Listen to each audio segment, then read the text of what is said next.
Buenos días con todos y todas, Jorge, compa, compañera, buenos días, espero que estén bien. Un saludo a todas las personas que se conectan y están compartiendo este programa, ¿no? De la Wambra Radio.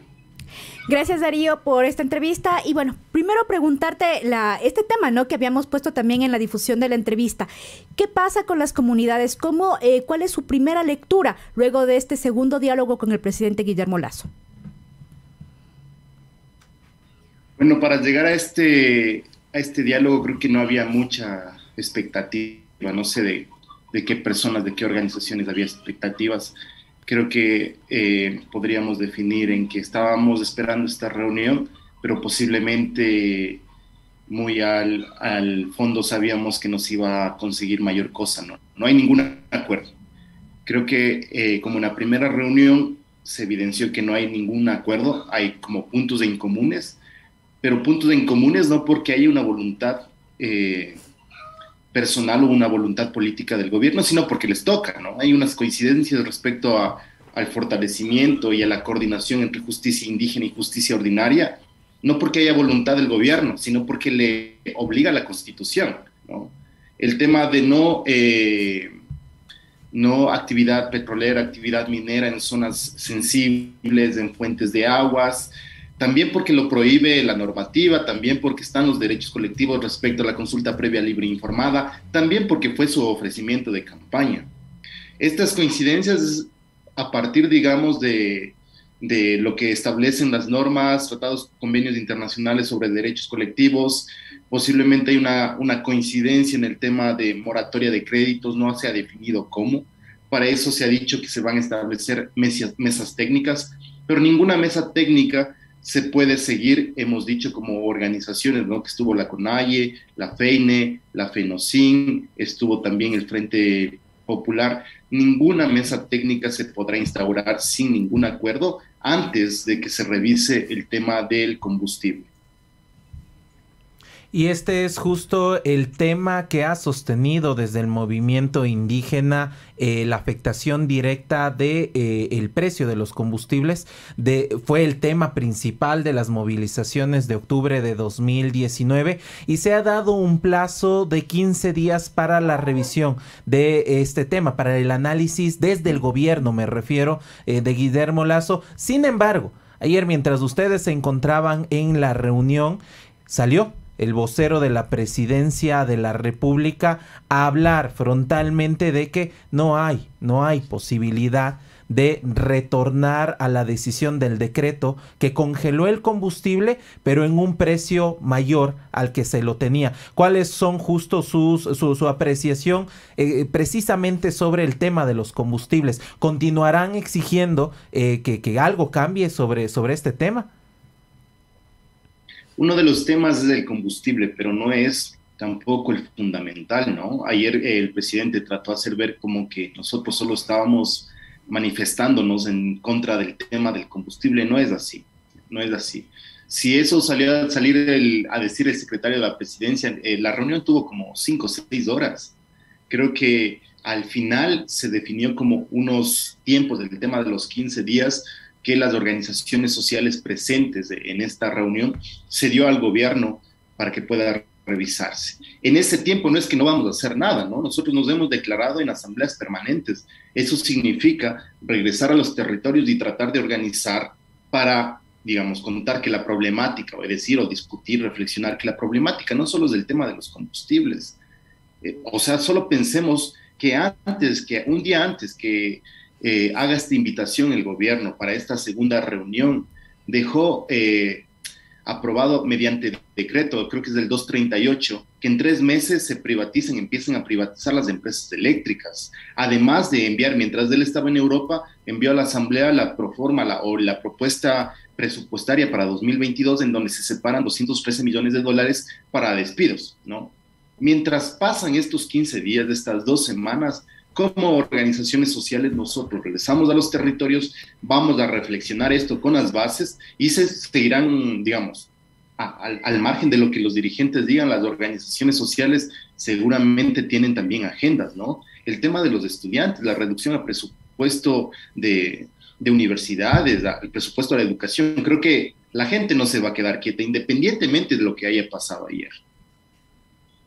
Y eso justamente quería preguntarte, Darío. Hasta el momento sabemos que por parte del movimiento indígena hay 6 puntos que se han llevado al diálogo con el gobierno de Lasso. Sin embargo, como tú mencionas, hay otros temas que de alguna manera están en el tapete, pero ¿cómo se van a incorporar ya realmente en las demandas, en los pedidos? ¿Con qué otros sectores sociales el movimiento indígena está planeando cómo juntarse? Bueno, como estamos articulados en el Parlamento de los Pueblos, en donde está el sector sindical, el sector estudiantil, está el movimiento indígena, dentro del movimiento indígena hay como sector, ¿no es cierto?, la FEINE, la FENOCIN, y está también la CONAIE. Cada uno articulará con sus bases estas conversaciones, estos diálogos, estas reflexiones.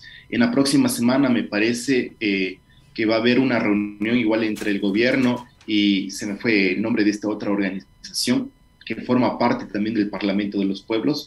En esos 15 días se convocará asamblea, a Consejo Político Ampliado de CONAIE, pero también se convocará una asamblea del Parlamento de los Pueblos, en donde se vayan definiendo digamos, estos elementos que hay. Por ejemplo, el gobierno dice que anualmente se destina un subsidio de más de $800 millones sobre el combustible, ¿sí? Pero ayer hay dos datos, ¿no? La que lanzó el compañero Leonidas, que es respecto al tema de los informes del Banco Central, en donde se evidencia que no hay mayor subsidio, y un informe de Petroecuador en donde se dice que en realidad de la venta de combustibles y la importación de combustibles, Ecuador tiene siempre un superávit, ¿no? Tiene en realidad ventaja antes que desventaja.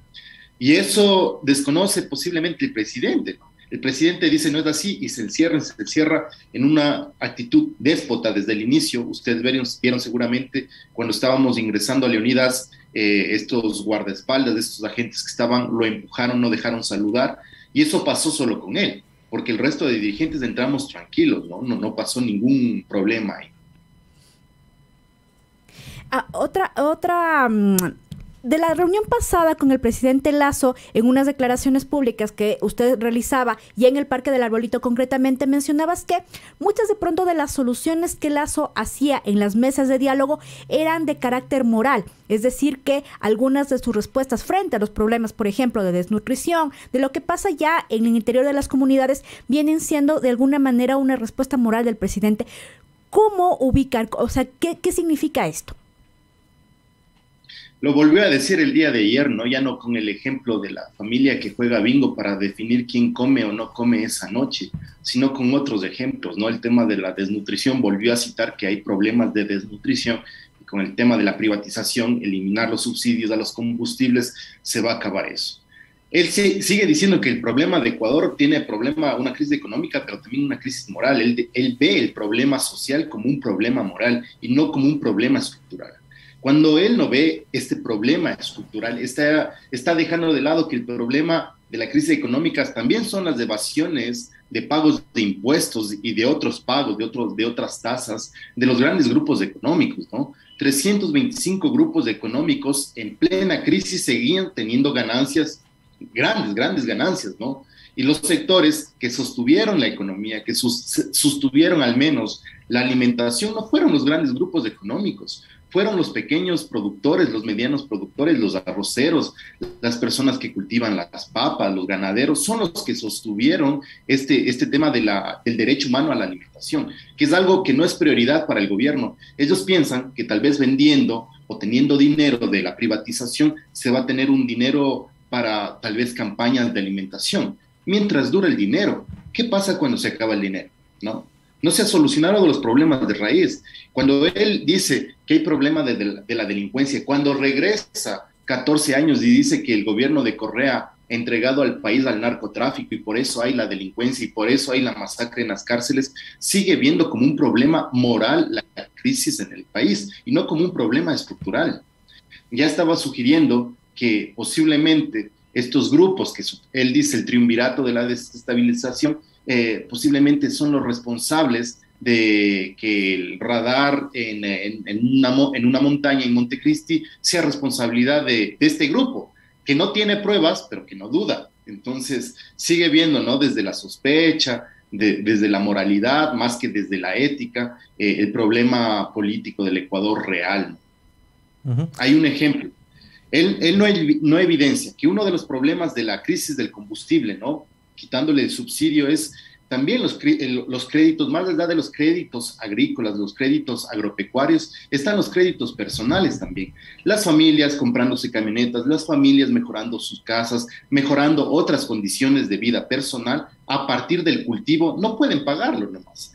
Hay el dato de que las cooperativas y los bancos ya están embargando los vehículos, ¿no es cierto?, las casas, tratando de rematar para cobrar ese dinero que los campesinos, que los compañeros indígenas no pueden pagar.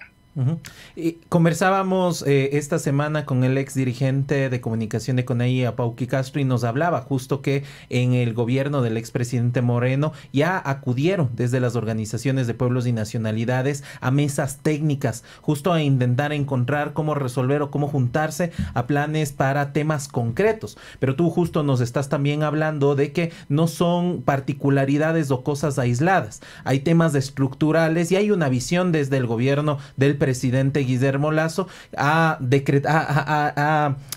elevado a decreto, ha hecho decretos que encaminan esa política hacia temas de privatización o que pasen recursos, por ejemplo, el tema eléctrico, el sistema eléctrico del país, el tema hidrocarburífero, el tema minero, a manos de privados. ¿Cuál será su posición ya para cerrar de aquí en adelante? Nos hablabas que van a mantener asambleas permanentes. ¿Hay expectativa desde la ciudadanía sobre las movilizaciones, una movilización permanente, pero que a mi criterio no se la puede endosar simplemente solamente al movimiento indígena, porque son temas diversos los que se están tratando en este momento? Creo que es importante elevar el grado de corresponsabilidad, ¿no? Creo que el movimiento indígena no puede dar salvando el Ecuador. No estamos para dar salvando los derechos de nadie.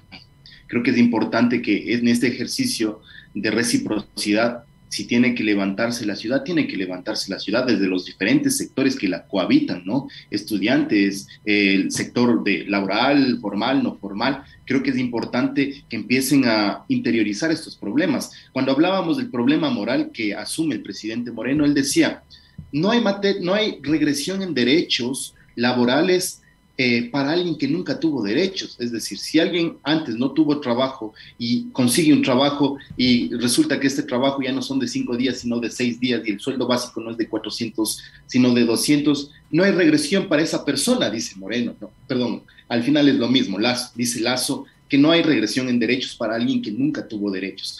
Desde esa lógica moral que no está viendo el problema real, ¿no es cierto? Se encasilla en lo que le dicen posiblemente sus asesores, seguidores de Milton Friedman, este padre del neoliberalismo.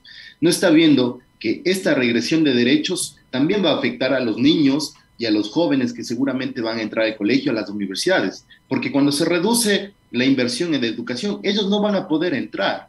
Los profesionales no van a poder conseguir un trabajo y claro, no sería regresión en derechos porque antes nunca tuvieron un trabajo como profesionales, de una lógica absurda.